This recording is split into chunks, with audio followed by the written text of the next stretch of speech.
Do you love that classic Ralph Lauren home vibe as much as I do? The warm colors, the rich textures. There's just something about that blend of rustic country and legacy elegance that is somehow both elevated and inviting at the same time. I came across these images when surfing my Pinterest boards and was inspired to capture the feel of that timeless elegance and relaxed sophistication in my fall 2023 Tablescape. Today I'm going to share with you how I did it as we build my Tablescape together. Going in, I knew exactly what table coverings I was going to use. I have this beautiful cream damask tablecloth by Badgley Mischka that is from Neiman Marcus, and it has an embossed leaf on it. And over top of that, I threw this Ralph Lauren throw blanket. I really wanted that spontaneous, almost picnic blanket tossed on a table feel that we get from the reference photo, where there's this informal but elegant country hunt lunch vibe. Okay, I can't wait to show you these pheasants. They came from Hobby Lobby. They were $16.99 a piece, 50% off. And I have to tell you, when I first saw them, I thought, oh my gosh, they are so tacky. They are just covered in glitter. I don't know why people think glitter is the way to go. I didn't even open these indoors. I took them straight outside and unwrapped them here, grabbed my spray paint to lock that glitter in and to start building some texture on these. I tried that beautiful rosy gold first, and it was just too cool toned, so I went over it with the flat gold, and that was a lot better. But it needed one final touch, the rub and buff in European gold. I think that it took these from cheap glitter bomb to something that could be an heirloom. I had some more of these feathers that I used in my corner cabinet decorating video, and I had 4 for each bird, which ended up being the perfect amount. I have to tell you, when I got this idea, I thought this is either going to be great or absolutely crazy and look goofy. But sometimes the only way to find out if something's going to work is to try it. So I gave it a shot.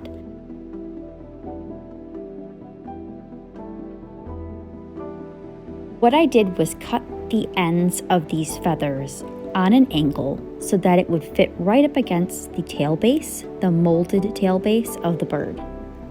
And then I just took some low temp hot glue and glued them right onto the tail. Like I said, I used 4 per bird, and I ended up using 2 on each side.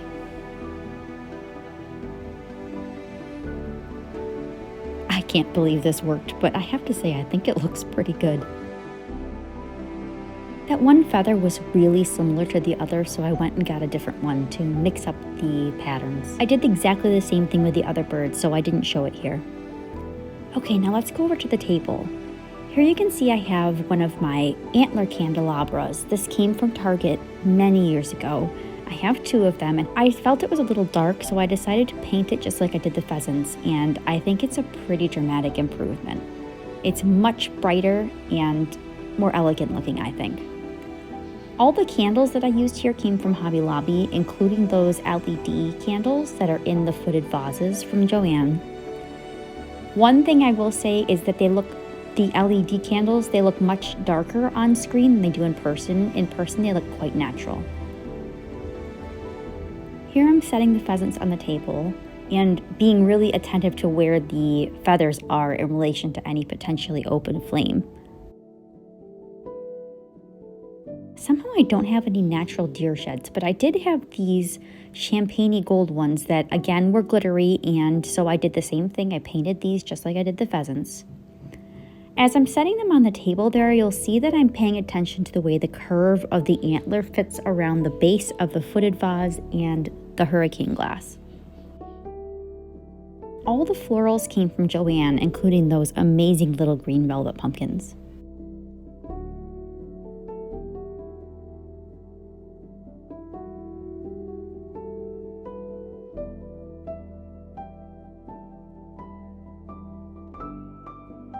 Once I got all the florals placed on the table, I wanted to have a little bit more gold effect, so I reached for my DIY Gilded Beech leaves. These are the leaves that you saw me use to make my Gilded leaf garland. That I have linked below. That is from last Christmas. Here we've got more of that beautiful brown velvet ribbon that I've been using in my fall displays this year. I cut the end in a dovetail like I showed you in the other video, cutting away from myself and away from the fold. And then I reached for these chestnuts. They are Chinese chestnuts from a tree on our property. Unfortunately, they are not edible, but they are really pretty, and I like the foraged element that they lend to the tablescape. I just scattered them as naturally as I could across that surface.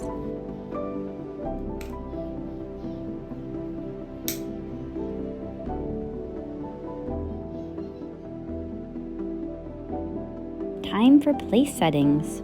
So I set 2 place settings as though I were setting an intimate, impromptu woodland dinner, and I couldn't resist immediately reaching for some of my favorite knives. They are antique knives, and they say Meriden Cutlery Company on them, 1855. This table wine in this absolutely gorgeous bottle, which is called Abundance, comes from Sonnenberg Gardens, which is an historic property that my husband and I actually visited on our anniversary this year. And I inserted a clip here of the Italian gardens, which are seen from the 2nd floor balcony at the rear of the house. This kind of garden was all in vogue in the Victorian era.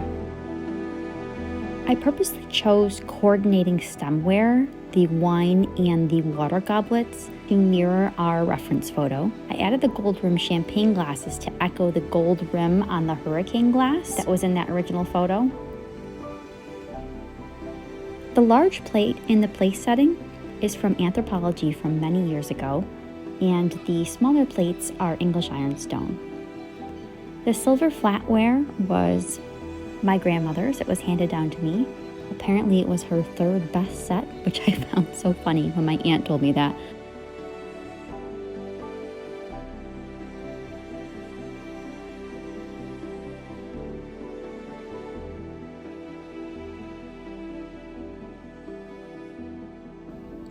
And I just had to show you over here, Thor on the floor. I was stepping over him while I was decorating because he's been sleeping there.